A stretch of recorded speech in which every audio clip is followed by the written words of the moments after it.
I'm Todd, and I was naughty. I did everything wrong. I got kicked out of art school, I drank heavily, and I looked to other religions and versions of spirituality to get fulfilled. The problem was, I was in the occult and I didn't even know it. My life was a wreck, and I had to learn what it meant to have a relationship with Jesus. And I'm Laura. I was super nice. I did everything right. I got saved young, went to Moody Bible Institute, got married, and followed the Christian rules to having a good life. Problem was, that formula didn't work. I had to change how I related with Jesus. At the end of the day, what I learned is the very simple truth. Jesus is the answer, and the only one that will ever actually fulfill you. Naughty versus nice. And welcome back to Naughty versus Nice. I'm Todd. And I'm Laura. And I'm Kelly. So today we are talking about the very uncomfortable subject with my wife and our friend. So, yeah, I know, right? So we're going to talk about today, and it's one of these subjects that just seems to have kind of fallen through the cracks, I guess you could say, or it's just uncomfortable enough that most people really don't want to address it. They kind of would rather prefer that maybe it's not something that actually has to be talked about. Life's hard enough, and between balancing taking the kids to soccer practice and doing all the other things that has to be done, one of the last things people want to do is confront something that's a very, very difficult issue to talk about, let alone actually have to deal with the consequences in the fallout of actually doing it, especially in the church.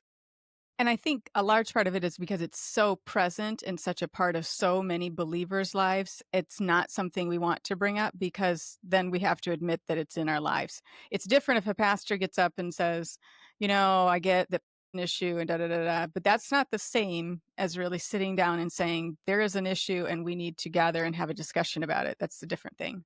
Well, let alone even maybe putting together a program that can help people that are currently involved in it, having the challenges that go along with it. I'm trying to be as nice as possible. And any of the other different escalating series of behaviors or influences that kind of go along with something like that. This is one of those things. It's kind of like alcohol. It's kind of like drugs. You don't just stay where you're at when you first start using. There's always an escalation that happens, whether that escalation is going to be in frequency, in time spent involved with it, or whether it's in the, I guess severity would be the correct word. You might start drinking, taking sips of dad's, PBR, Pabst Blue Ribbon, but by the time you're 28, by the time you're 30, you're chugging whole bottles of Wild Turkey. You know what I mean? There's that escalation that kind of goes up. And this subject is the same in that regard. It's the nature of what it means to be human, to kind of chase the dragon, so to speak. And I think one of the statistics, I would recommend anybody who's interested in current statistics, Covenant Eyes does one. So if you just Google Covenant Eyes current statistics, I think they do it yearly. They bring up a lot of things. One of them, I think, is 48% of Christians are, I'm going to find it so I don't give you the wrong statistic. It was an interesting statistic because what came to mind was, 54% of practicing Christians watch pornography. 75% of Christian men watch pornography. 40% of Christian women consume. 22% of Christians view at least once a week, compared to 31% of non-Christians. So we're not too far behind the world standard, I guess, in that statistic. The point being, if you're at 54%, that means if you sit at church and you have pews or if you have 10 chairs, 5 of the 10 of you are looking at porn. So that it is just what it is. Maybe well, I would also say it's also like when the government gives numbers on inflation. Whenever the government says 3%, you should probably just go ahead and double it. I'm willing to bet that the numbers themselves are at minimum. They're probably on par with the rest of the population, just in general. I have no reason to think that they wouldn't be. It's not like sexuality in a human being goes away the instant they become saved or the instant they go to church and that kind of thing. It's just one of those things is baked in, so to speak. And I'm not giving permission for it. I'm not excusing it. I'm just saying it's not like I've got an addiction to, crochet. You know what I mean? Where everybody's like, what? How do you it's baked in, I guess, to the whole human experience. Speaking of statistics regarding Christians, one of the things that I was kind of looking at, this is a Barna.com poll. 67% of U.S. pastors report having viewed at some point, 18% acknowledge that it's a current struggle. Like I said, those numbers are probably a little bit low.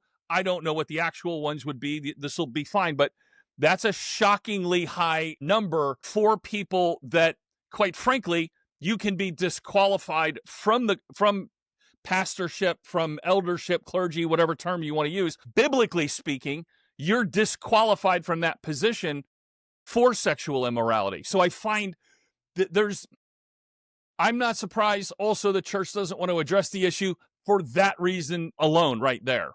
Maybe Yeah, not alone, but you know kind of what I'm saying?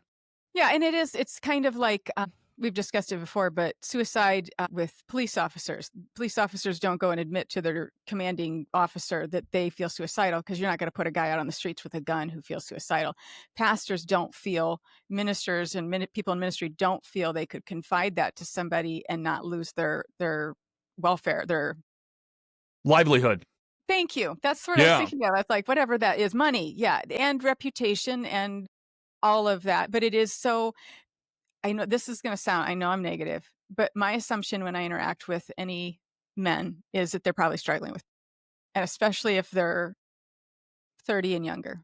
If they're in high school and college, I'm gonna tell you they are. That there's just no way. And I don't mean that everybody's completely entrenched and everybody's, wholeheartedly going with it, but having had kids in high school, having had kids in college, this is a part of life for these young people, and it's not just men.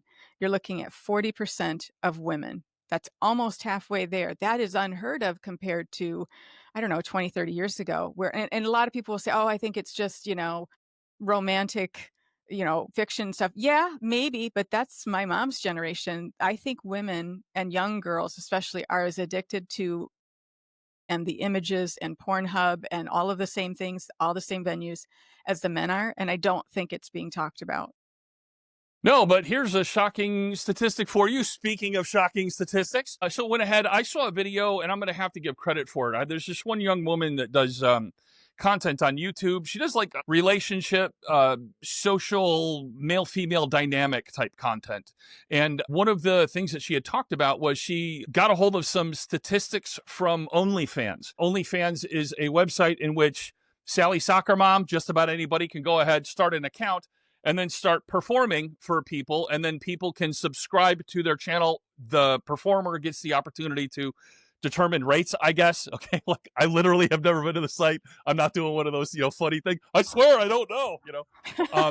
But I mean, I know enough culturally. I know what's going on with certain things. So she went through some numbers. So I went ahead and double checked it just to make sure that her numbers were correct. So here are the numbers. There are about 1.6 million women that are OnlyFans creators. So these are performers for the site-wide, okay? Of that creator population, between 70 and about 84% of those female creators are between the ages of 18 to 24. Have to consider that people sometimes aren't entirely truthful when it comes to making content like this, and as far as what their age goes. So you're not entirely sure, but let's just go with 80%, 75%, somewhere around there. What you end up with when you break down the numbers, that means basically nearly 1 in 10 young women in the United States between the ages of 18 and 24 are likely to have an active OnlyFans account in which they are the performer. Yeah, that was something I kind of read about in the research on the Covenant Eyes page as well, that the former way of consuming it is changing. It's shifting more to the OnlyFans. I know they gave a statistic about how much money it's making. I mean, the statistics on how much in general is making is somewhat difficult to track because it can be called adult entertainment, which not every facet of adult entertainment is going to be, but this is a multi-billion-dollar industry, and it's just growing. It's just growing exponentially, and the church not only does not seem, I think, in large majority, to have an answer for the world. I don't think they have an answer for their own congregants. I think one of the statistics I found was 7% of churches offer some kind of a program for I saw that. 7%. And I've had a lot of conversations. I mean, obviously, it was a huge part of what ended my marriage. And when I met the lawyer who was not a Christian, and he said, "Oh yeah, this is super common," and that was in 2012, 2012. Statistic in 2019, and this is a secular statistic, not a church one. 60% of divorces in 2019 were attributed to that's huge. But if you watch television or you interact with young people, it is such a commonplace concept that is a part of life and it's just accepted and the norm.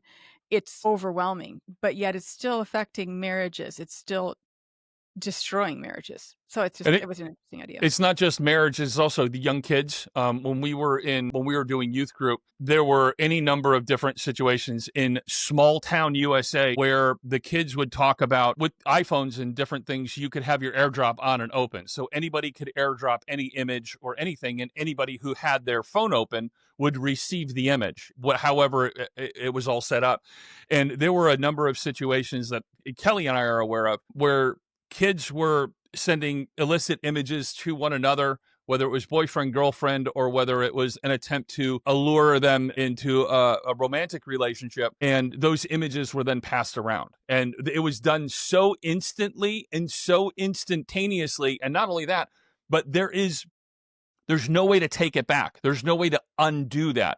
So once the image goes out in a split second, everybody has it. Everybody has access to it. Now, I think that alone should be horrifying and a wake-up call literally to every single parent out there, especially if you have kids that are junior high, high school, and college age. Well, maybe not college, they're 18 and older. I guess they're technically adults. But the other part of it that was a little bit disturbing too was that there was a casualness in the way in which the kids spoke about it that was almost a little too casual. Like it had happened so many times or enough that it wasn't shocking to them. It wasn't on the beginning and the end of every single conversation they were having for the last week. It was just one of many things that had happened during the week, and it kind of got blurred or lost in there. And if you go back to even watching the show Friends, which is, I was in college when that was on, that is one of the first comedies that I think it was very casually mentioned. It's not a big deal. It's funny. It's something men and women talk about together in a group, and it's nothing big. And if you make anything big of it, you're just probably a prude or something. Because of my experience with my marriage, I became very educated on and the intro rates and the ages and such that boys are exposed to it, because I have boys. So this is obviously already a prefigured idea in my mind that this is going to be a struggle. And usually by second grade, they've seen. And so I was very, very, very, very, very verbal. People are like, oh, you probably didn't really know, or you probably didn't really talk. No, we talked about it. Some uncomfortable things.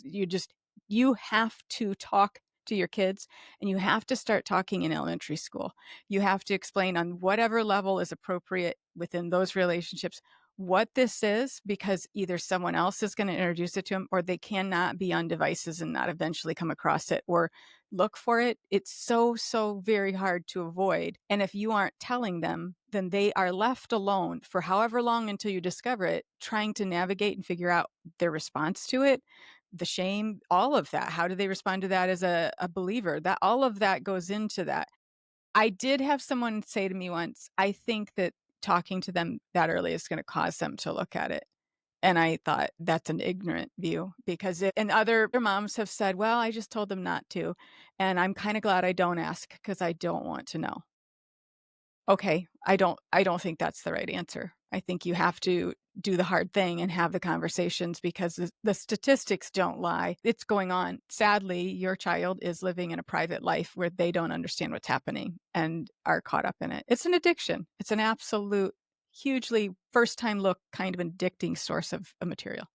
Well, that's just it too, is that it's this strange thing where it's quote unquote private, but the effects of it over the long term will actually rewire the brain and reshape the relationships. It'll literally redefine reality and the way that these individuals interact with reality, that then gets acted out in the world in an external way. So what begins as being something that's internal becomes something that becomes external. And the behavior, because it's so ubiquitous, so absolutely everywhere, it won't be noticed the way maybe it would, like aberrant behavior would be noticed, I don't know, I almost said the 70s, with just cocaine, flying off the wheels of everything, But I'll put it this way, before the advent of the internet, anytime before that, the distribution and the access and the everybody has a pocket computer and can access it at any time. I know. You're like, not my son. I put on a thing on his phone. He can't possibly crack that code. Okay, him too. He can do it. I know he can do it because I had one of the kids in youth group tell me that he could do it. And it wasn't even a big deal. And it's like, oh, well, don't your parents put a thing on your phone? He goes, oh, that doesn't mean anything. I'm like, okay, there you go. I just want to point out too that kid's dad was an IT guy.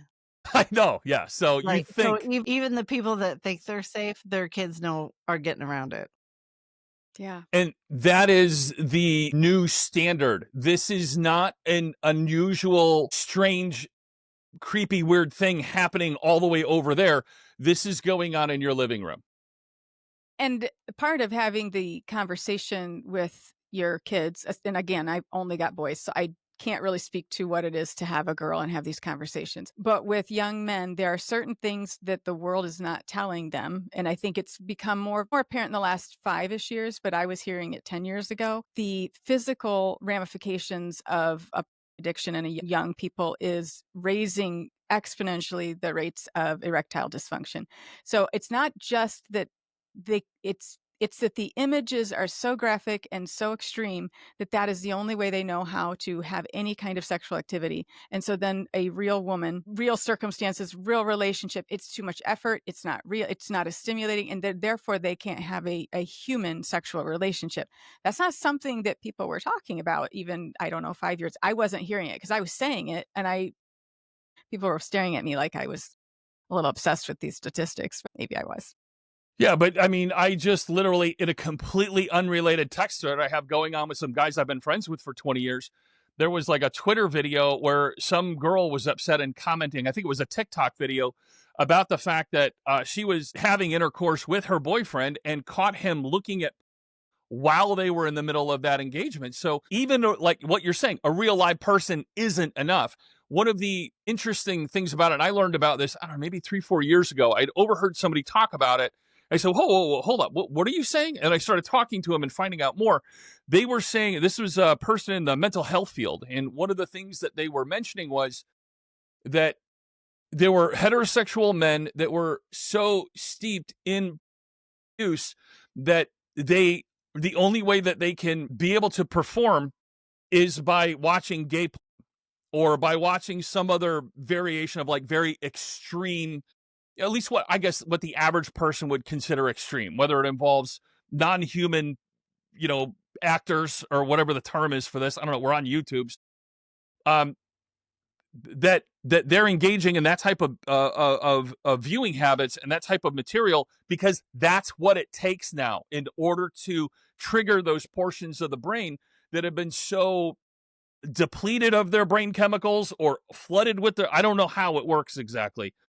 But if you're a straight guy and the only way that you can now, perform is by watching gay, you've got brain damage. Like, I don't know what to tell you, Well, and it builds these unrealistic expectations, and then those are taken in, at least in the church. A guy will have an issue with this, in my experience, and having talked with a lot of different families. They'll have had these experiences. They think they can finally be done with a addiction if they get married and they can have a regular sexual relationship all the time. And that's not going to solve it because a problem isn't a sex problem. It's a addiction to materials. It's not got anything to do with actually being sexually active. So I don't know. There was a quote, I read it to you guys before we started, and I think it fits with this idea of how is rewiring relationships and how particularly men view women. This is a quote, and of course, it's on, the person's name is Naomi Wolf, and it was on the Covenant Eyes article. I know who Naomi Wolf is, yeah. Okay. The young women who talk to me on campuses about the effect of on their intimate lives speak of feeling that they can never measure up, that they can never ask for what they want, and that if they do not offer what offers, they cannot expect to hold a guy. The young men talk about what it is like to grow up learning about sex from and how it is not helpful to them in trying to figure out how to be with a real woman. For the first time in human history, the images, power, and allure have supplanted that of real naked women. Today, real naked women are just bad. And that's what it is. Pretty much. I mean, and I would love to be snarky or make some sort of sarcastic comment about that. but it's nothing to be sarcastic about. It's nothing to be snarky about. We have sleptwalked ourselves into one of the worst possible imaginable situations when it comes to this subject, when it comes to human sexuality, when it comes to, it affects every aspect of what it means to be human. It's not just the physical and the erectile dysfunction and the lack of physical touch, or the only way you know how to touch someone now is through aggressive sexual touching contact. There is such a thing as a hug, as walking past somebody, putting a hand on their shoulder, a family member, a child, someone that you want to create that bonding connection to in a very normal, healthy human way. The power of touch, the psychology, I probably should have pulled up statistics on this. I remember researching this like 15, 20 years ago. The power of touch alone is staggering. You can take brand newborn babies and put them in one of those newborn wards or whatever, touch only half of them, pick them up, handle them, do whatever, and leave the other ones, feed them still, and do all that. The other ones have severe lack of growth. If not, they outright die. I mean, there's experiments that have been done on this. The idea of expectation versus reality. You're talking about a situation where predominantly young men, women are involved too, obviously, but what they're wanting and what they're desiring doesn't actually exist. So there's no way they can be fulfilled, and there's no way they can interact in a fulfilling way for others in a normal human relationship that we've been doing for thousands and thousands of years. It doesn't exist anymore. It's off the table. And then you have the idea of emotional intimacy and the breakdown of the ability to connect with another human being on a deep and meaningful way that's not sexual, not physical, not any of these ways, but more like emotional or meaningful contact. That starts getting removed from culture as a result of the poison of this. There are so many other side effects that go along with this. It's not just the obvious, I almost made a crude joke. It's not just the low-hanging fruit, the on its face, the easy to see. There are these other underpinnings that are going on with this subject. We're going to experience the reverberations. Like, let's say we solved it all today. You got 30, 40, 50 years of reverberations of this as a result. Absolutely. I agree. I was thinking too, it is treated so lightly in our culture, but having been somebody who was unaware it was happening in my marriage and then found out how painful that is, how a lot of that quote, the feeling less than, the absolute feeling of betrayal and unworthiness, all of that, just, this all comes in and it's a very, very hurtful thing. So yes, it's going to be hurtful in the normal, typical relationship, but added to that, the way that plays into abuse is just over the top. 86%, I think, of serial killers have had interaction with. Get commonality doesn't mean it's causality or whatever they say, but let's get real. Like, I listen to crime documentaries almost exclusively with child predators. And so involving yourself in it, it does escalate your own aggression and your own anger, and it's going to affect your expectations of a sexual relationship. And it will also, I believe it can, with the right people, escalate to the more physical abuse and the dangerous people. And it feeds into an industry that supports things like trafficking and child. You can't watch and tell me you're watching a 19-year-old and think you're not playing into the problem that's pulling in the 8-year-old. It's all one industry and you're supporting it. There is a dehumanization aspect to it, whether it's through that child avenue or that aspect, but not only that, but just youth being exposed to it and having those parts of the brain kind of light up and activate that are not mature enough yet in order to be able to understand, handle, or interact with, in, for lack of a better way to put it, I guess, healthy. The idea of a 22-year-old stumbling across material of maybe a salacious woman, for example, is the effects on the brain is dramatically different than a 6-year-old. They don't have their brains are not created yet. They don't have the capacity to even understand what they're interacting with, but there's brain chemicals that are getting fired and these things are happening. It's a too soon kind of concept or something. I don't know all the ins and outs of all of that. I just know that there's, in very extreme cases, I've interacted with kids where you can tell by 9 or 10 if they're interacting with that type of material on a regular basis or not by how they talk, how they interact, how they look. They're just different, and it's very unnerving or disturbing. I've had experiences with that. It's just I don't even want to talk about that. It's just it okay.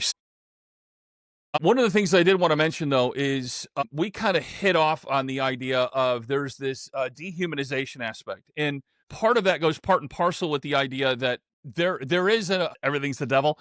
There's obviously an occult or a Luciferian aspect to this. And one of the ways that I mean that is that, and it might not be the obvious way, humans are made in the image of God. And when you can dehumanize, when you can destroy, when you can damage, when you can reduce down the beauty and the wonderment in God's creation in his image and turn it into nothing but, for lack of a better way to put it, like a chair, just something that has only one purpose and only one function. In that regard, it completely ruins and damages the idea of the image of God, and it just perverts it as much as possible. And there's this aspect that goes on with that. There's this spiritual component that exists within this topic and part of the consequences of that. I agree. The dehumanizing factor. I did think it was interesting. Kind of ties in, kind of doesn't. In regards to the church, something that happens that I believe is connected somehow to a wrong view in marriage is the responsibility for the sexual relationship is on the wife. That's a wrong teaching that's been taught in the church for a long time. And there was also that it emphasizes that sex is central to the relationship of marriage. I don't believe it's biblical to say that sex is central to the marriage. That doesn't jive. Is it important? Absolutely, but it's not the centerpiece. If you start listening just in the world, okay, taking it out of the church for a second, listen to music, look at movies, look at books, everything is sex. Everything. You can't get away from that concept in any media outlet that the kids are receiving. And then then you have the Christian version of that enters into marriage with a church-trained view that women are responsible for the sexual satisfaction of their husband, and that if the marriage is failing, it's because she hasn't performed. And so now that's just a different platform for abuse to start happening. It's kind of related to dehumanizing, because I think it's breaking down and taking away from what human relationship, what marriage is supposed to look like. No, I completely agree. We were having, Kelly and I have a text thread going with, like everybody's got text threads going with different people and stuff like that. And inside of this text thread, this young woman asked, she said, I'm reading Ephesians 5 and verses 21 through 33, obviously subjects that we've covered within the divorce series that we've done. And it's talking about the idea of marriage and talking about the idea of the head. And this person was struggling to understand, what was kind of going on. And one of the ways that I tried to explain it was, let's see, I'll just read it here. Many Christians frame these verses about what the biblical marriage looks like based on the world, not on Jesus, meaning they interpret the passage in a strictly literal sense, but from this worldly frame, missing that literal marriage relationship is meant to point to a greater symbolic truth, the mystery of Christ and the church. The church hears and then teaches women, it's your duty to be obedient to your husband. He's your boss. So that kind of concept of what you're talking about, it's all put on the woman, the idea that somehow she's responsible for the gratification, she's responsible for the physical interaction and health of that marriage, and he's more like directing it or something like that. But all the responsibility gets put on her. The proper symbolic framing would be then that the church is the bride of Christ, just like the wife is the bride of her husband. So if we follow that logic, then the church's role must be to simply obey Jesus because he's the boss. Yet we've got churches all over the United States saying, no, it's a relationship. It's a relationship. It is this co-interactive kind of thing. But yet we'll tell people to interact in their marriages in a way that is not representative of how Christ interacts with his bride, the church. So what ends up happening is this framing doesn't reflect the real Jesus that we see in Scripture. This framing removes the relational dynamic and reduces the church and the wife to these passive roles defined solely by duty. And at worst, it dangerously echoes authoritarian models of obedience that, quite frankly, have no place in the gospel. Now, obviously, I have more, but I just found it funny that this text thread that we were having kind of touches on exactly what you were talking about in that same dynamic. It's not just you. This is going on all over the place, even in small town USA. Well, and the people will say, well, how is connected to these ideas of sexual expectation in Christian marriage, at least traditionally, not going into the really extreme versions, but traditionally is a woman is either the subject of violence or she's the responsible party for making everything happen. So just being very blunt, the guy lays back and the woman does all the work. That is the theme. Now you apply that to Christian marriage, and now even just that idea of, well, whether she makes it happen or doesn't make it happen, how our sex life is and the satisfaction level I have with that, that's on her. Actually, that would mean that the satisfaction of the groomsman Christ is resting on the performance of the bride, the church. It's backwards. And it takes away responsibility that I do believe rests in the role of a husband over the entire relationship, and not this, well, she needs to be able to satisfy every whim I have. That doesn't fit the model of the church and Christ.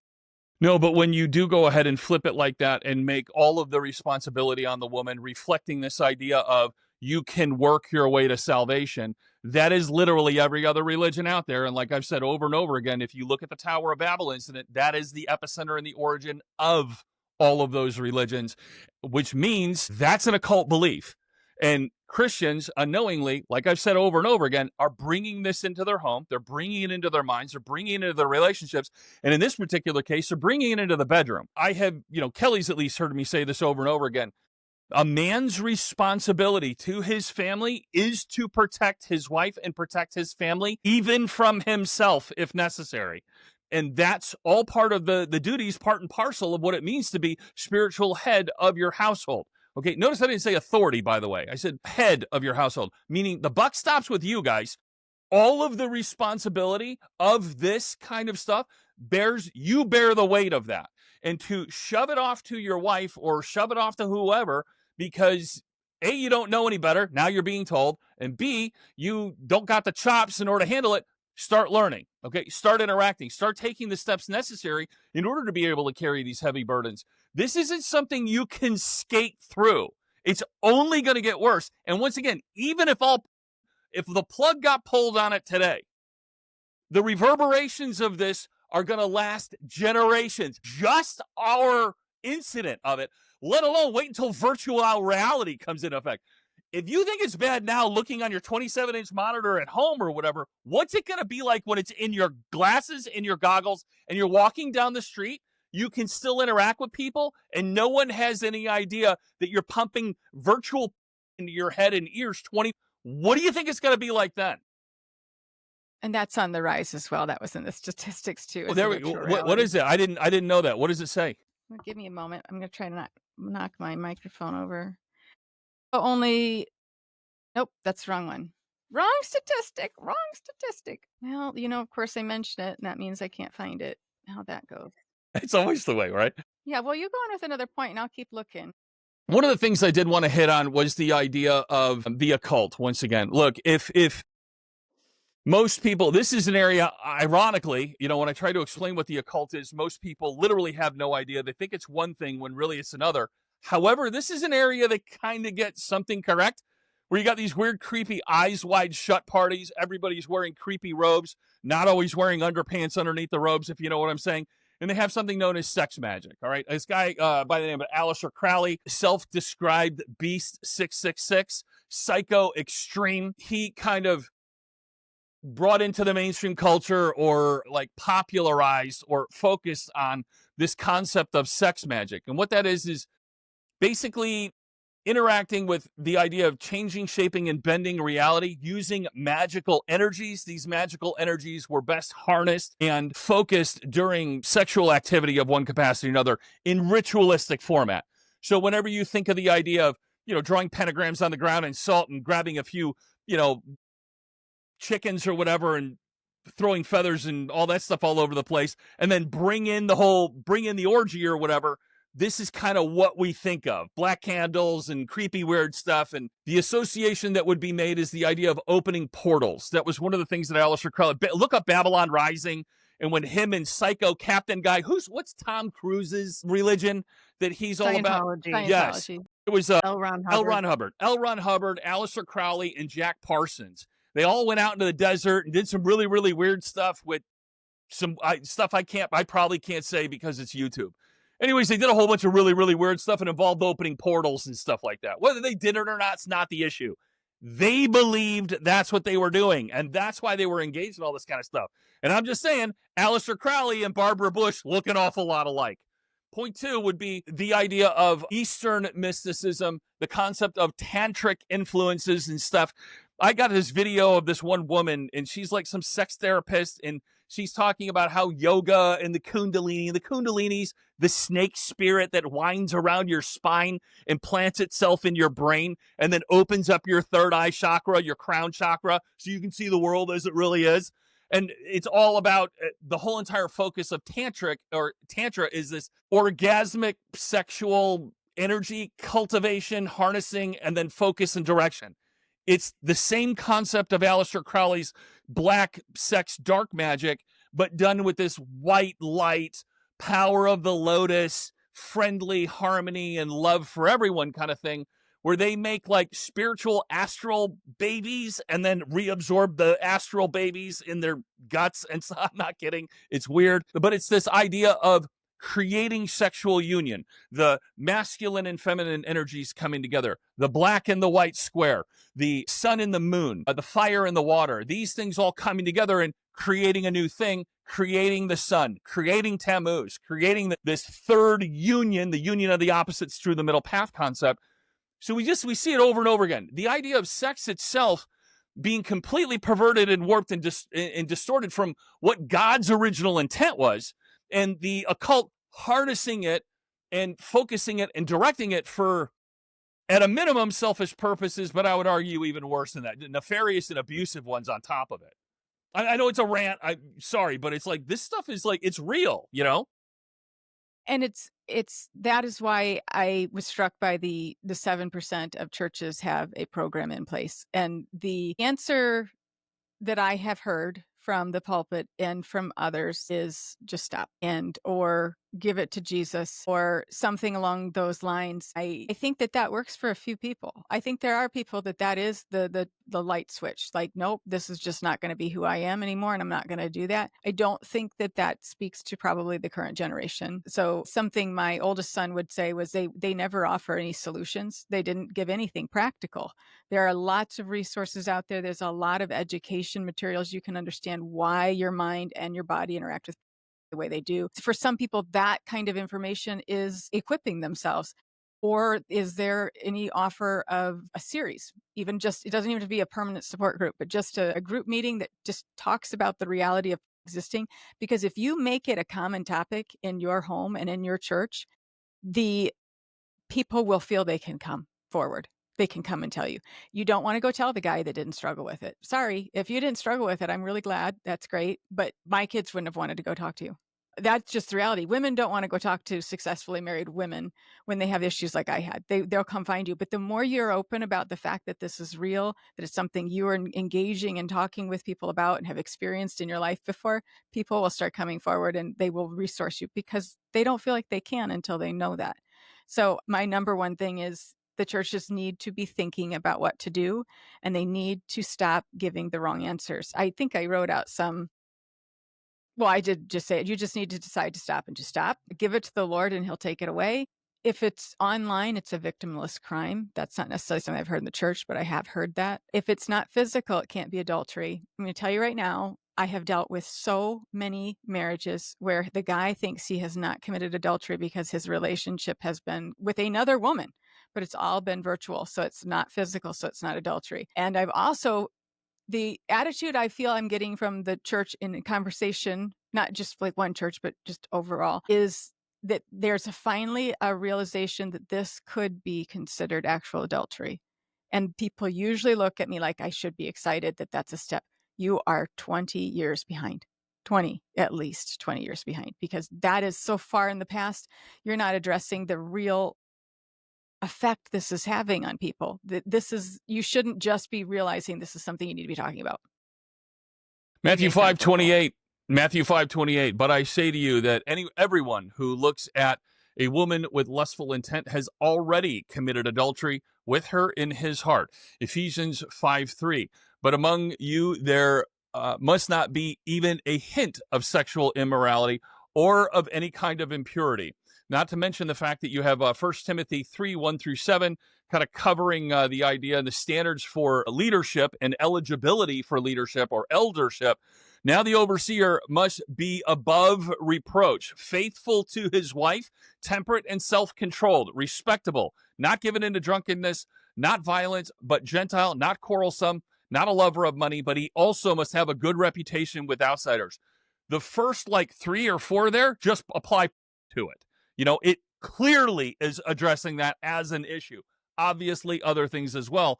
But my point overall is how many elders are operating, how many people are operating in positions where they shouldn't be. They're not qualified. They've disqualified themselves. But the last thing that's going to happen is an elder who's also disqualified himself, disqualifying that guy, because the instant he points a finger, he's got 3 pointing back at him. You know kind of what I'm saying? These are woefully insufficient circumstances and woefully insufficient ways of going about engaging in. We're not supposed to be in the world or of the world. We're supposed to be in it. You have to be educated about what's going on and have to have, at a minimum, an understanding of what's happening. If you're a church leader and you have a youth group and you do not have any kind of assistance program helping kids get out of it, boys and girls. And by the way, with women now, or girls, it's like the two things. It's not just the physical stuff, which usually was like reserved for young men, okay, or boys and young men. But it's also that, and it's the fantasy novel imagination concept, the idea of the Harlequin romance novels and that kind of thing. I've known of young people that have been involved in that as a fantasy escape, and they don't see it as. But when you talk to the young person and they're you can see it on their face. They see it that like they don't realize they do, but you know what I'm saying? You can tell. It's a double standard. Shortly after my divorce, when it was very apparent that it was highly involving, somebody had recommended I go see Magic Mike. And I was like, do you that I'm like, I don't, that's a double standard. And so yeah, no, I would hold people to the same. The interesting conversation, it might be for another episode, would be the above reproach and the disqualification, because I read quite a few different articles about where's the line, because I've always said regarding addiction to, do I expect that a man would give up and never ever look at it for the next 50 years? No. And I don't necessarily know that. So if there's a slip up or there's a once, I don't even want to put a number on it because that's formulaic, but you know what I'm saying? There's a person who struggled with their whole life and they have a time or two where there's something that catches their eye, they slip up, but their constant attitude towards this part of their life is openness with other people and accountability, pursuing solutions, and faithfulness to returning to that purity of thought in life. Does that make sense? Because I think you could say anybody who's looked at anything photograph, well, everybody in the world, they're out, because you can't help but see it at some point. That's just how it is. It was ironically, literally today at work, we were doing a Facebook thing. The company that I work for, I manage the social media account. There was a charity golf event and anyways. And so my boss comes in and we're going to review the post I'm about to make, thanking all the sponsors, thanking all the people, and giving details about how much money we raised for this special event. And as I'm scrolling to get to it, literally on the Facebook feed, there's an advertisement of a very chesticle woman, doing whatever she's doing, you know what I mean? To the point where it was so obnoxious. I was like, and I, scrolled past it. I go, dude, that, what do you say? It's just in the feed. It's a work account. It's not like I'm looking up stuff. You know what I mean? I'm looking up like work-related things on this account and doing that kind of stuff. It's just there. There's nothing you can do about it. It's going to jump into your life. Okay. But there's a difference between that. And I find it very interesting that so many people in the church leadership will have this hardline stance like we talked about. The only reason for divorce, God hates the divorce. And the only reason you get divorced, the Bible says clearly this, and the Bible also says clearly anybody that looks at a woman with lust has already committed adultery. And the Bible clearly says in Timothy and Titus that an elder must be blameless, not overbearing, quick-tempered, not given in drunkenness, not violent or pursuing dishonest gain, must hold firmly to a trustworthy message that have been taught. All of these things and characteristics, but for some reason, committing an adultery for that's not a removable offense. But how many pastors have been publicly shamed for carrying on affairs or engaging in affairs in the open, overt, traditional adultery way? But yet Mhm. this other way that seems to have flown underneath the radar seems to have been kind of like, it's gone under the radar, and they're not. I'm not demanding everybody get removed, obviously, from their position. I'm not interested in seeing the church destroyed. My overall point is that the subject and the issue needs to be addressed. It needs to be looked at. And the first place it has to be done, I would argue, is with leadership. That's what men do. If you're going to be a man and you're going to be a leader and you're going to engage in this and you're going to be a spiritual head of household and you're going to be a shepherd to those in your community, where's it going to start? Oh, you're like, we need to do something about this issue. We got to address the kids. No, dude, you. Starts with you. Now go and get everything cleaned up, get all people removed that need to be removed, and not tolerate any more nonsense. And then it'll trickle down from there, is the idea anyways.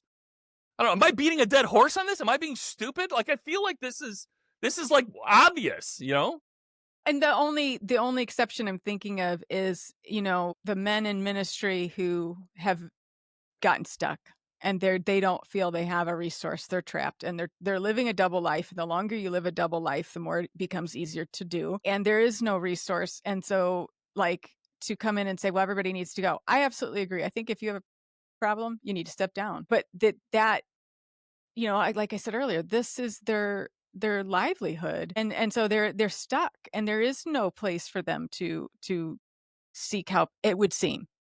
I do think that there would be merit in that person getting counseling, and then, if at all possible, stepping down from their responsibilities. I don't want to villainize the people in ministry that are struggling with it. You've got the people who are out there, like Rabbi Zacharias, they're predators. I don't have any kind words for that.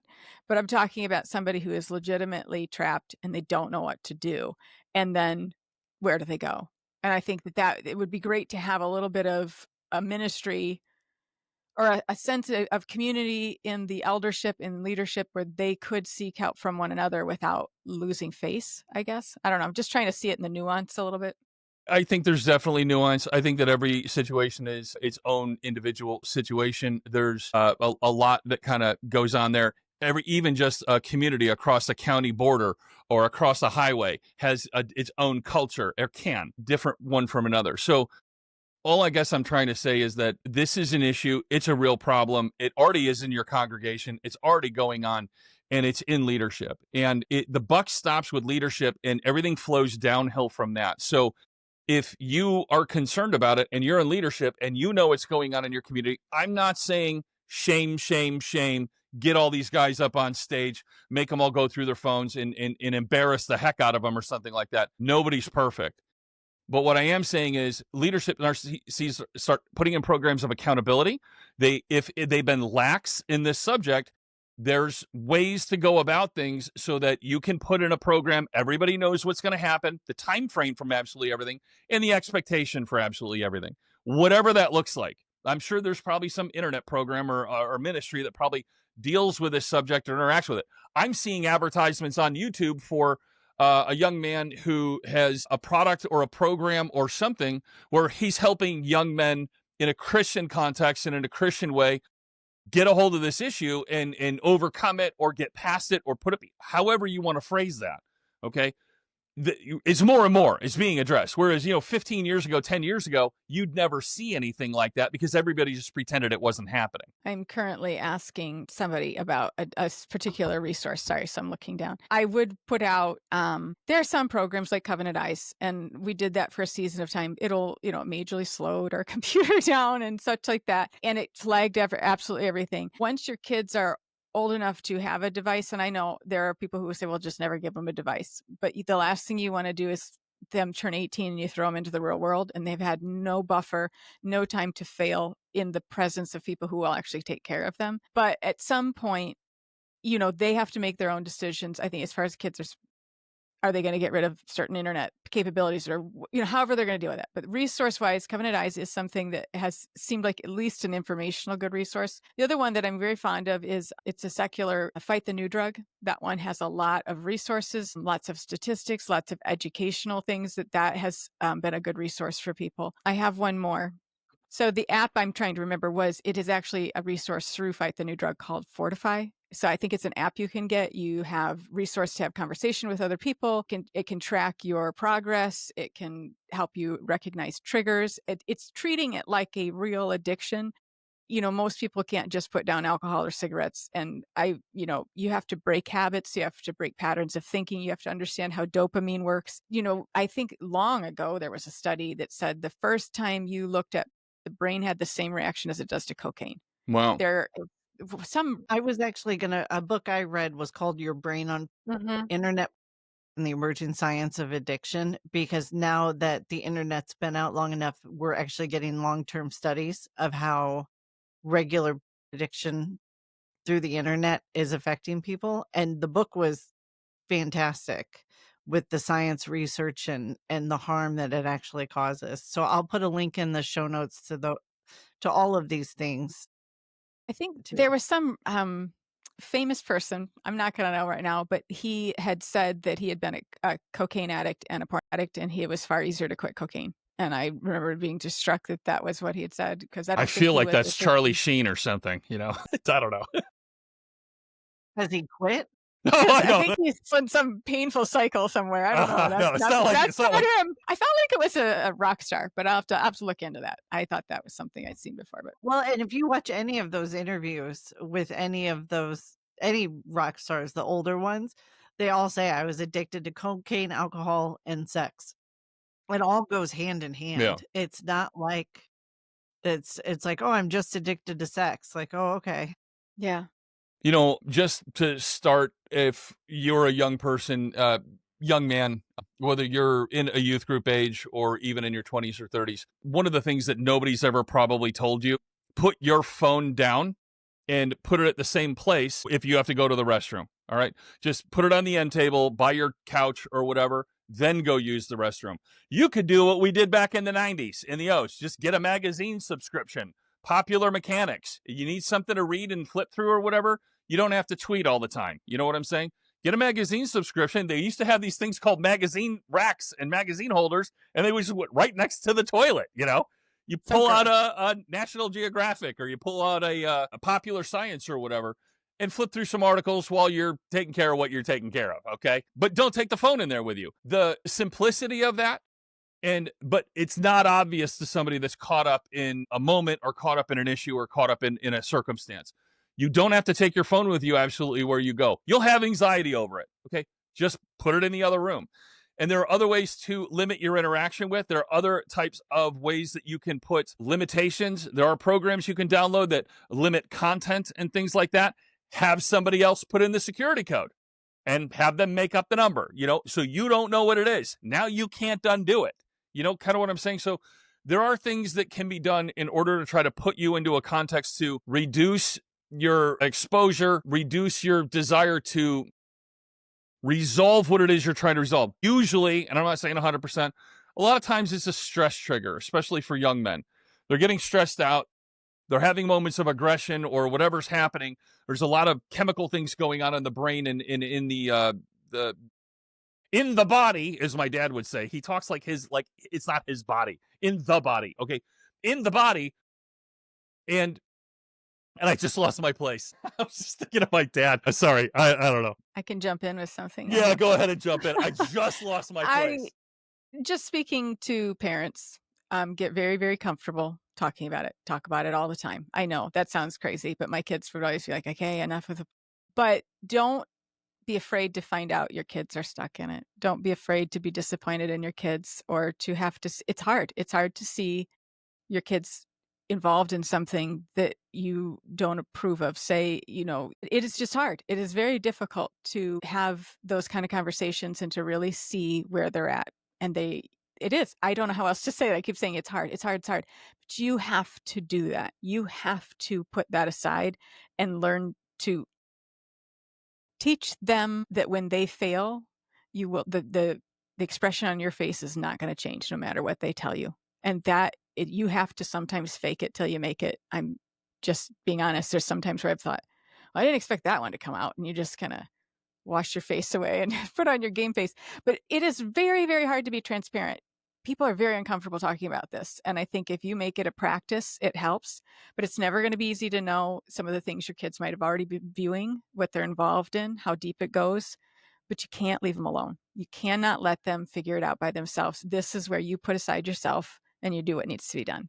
That's my final say on that. Well, there we go. Trying to think if I had anything else to hit. I completely lost my spot there, my place that one time. So before we kind of wrap it up, I kind of wanted to hit another area.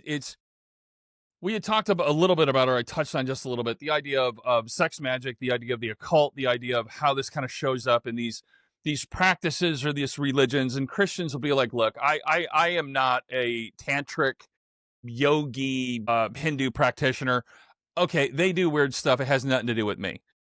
The point that I'm trying to make with some of these things in that is that it's in the culture, kind of like what we've been talking about. It's so pervasive now. It's so in the culture. It's so ingrained in.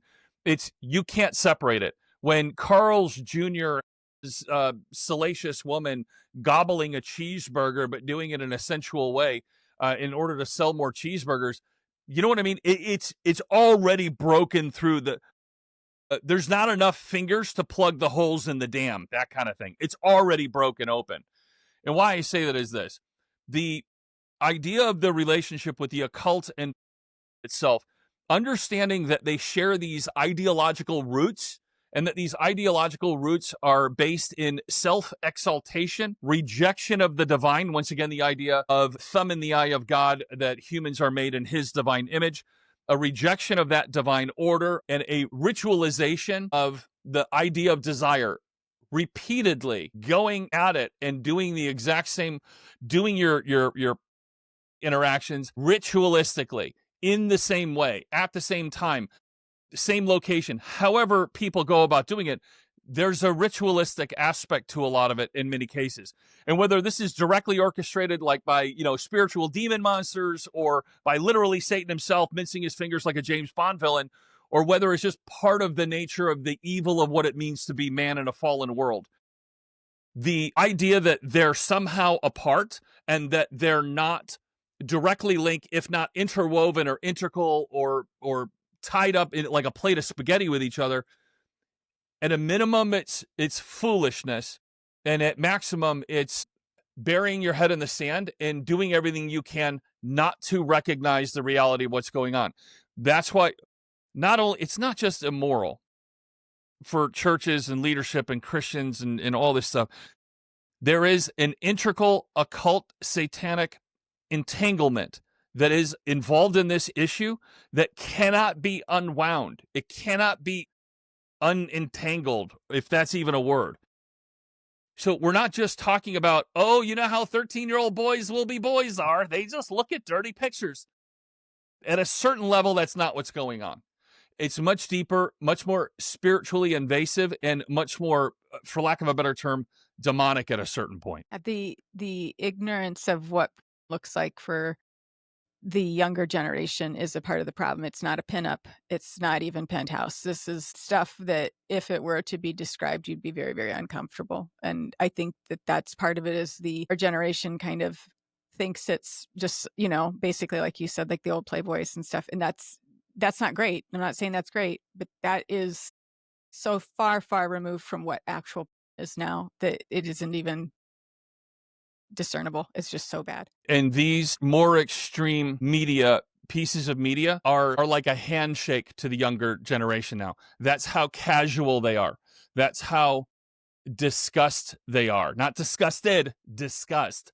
There's no shame in it. There's no, for kids among kids, it's just like math class. Mm-hmm. For adults, for us, we don't understand that. Generation X doesn't exactly understand that. But to the younger kids, like I said, we did youth group, man. We talked to the kids. You know what? You talk to the kids. That's what you do. You find out what's going on. You relate to them. You interact with them. You see what's happening. This isn't like people like shun. Oh, he's caught looking up. they're very happy to share the, naughty photo that their girlfriend took on the airdrop or whatever it is. On the airdrops, like it's just it hurts people, it hurts lives, and it's one of those things that I really, really wish that the church and leadership would just wake up to and start addressing it instead of just 7% or 33% or whatever these tragically low numbers are. So on that happy note, I'm just like a black ray of sunshine half the time. You know what I mean? Everything's the devil. This feels very authentic to our theme, though. I feel like we had a lot of conversation and a lot of negativity. That's what we do here. Look, I like great stuff and I like cute puppy dogs and I like ice cream, like a lot, but it's like things are like there's just stuff is going on and everybody's acting like, well, I'm too busy for that. I don't know, man. I mean, like I said, what's it going to be like when virtual reality's everywhere? Like, what's it going to be like? How many people are going to be in church in the pews with the virtual glasses on, watching and the pastor at the same time 5 years from now or whatever it's going to be? I just, I don't know. What do you do? I don't know. So I guess we just keep doing shows like this. Hope people will listen, and at least look up a few things and just kind of recognize what's actually, writing on the wall in front of them. So thanks for sticking with us through this episode, talking about a subject that's just multifaceted, difficult, and just, I'm kind of glad it's over, but I get it, but I'm also, it needs to be talked about more. So thanks for joining us, and we'll talk at you next time. Hey, thanks for listening to Naughty versus Nice. If this episode hit home for you, or, got us stepped on your toes a little, but in a good way, go ahead and follow, and leave us a review. It helps us out way more than you could possibly know. We're on all the socials at Naughty versus Nice. That's VERSUS Nice. And if you believe in what it is that Laura and I are doing, you can definitely pop on over to patreon.com/Naughty versus Nice. And give us a hand there as well. Thanks for walking this road with us as we have these conversations, talk about these wider concepts, and discuss what it means to be followers of Christ. We really appreciate you joining us, and we'll talk at you next time.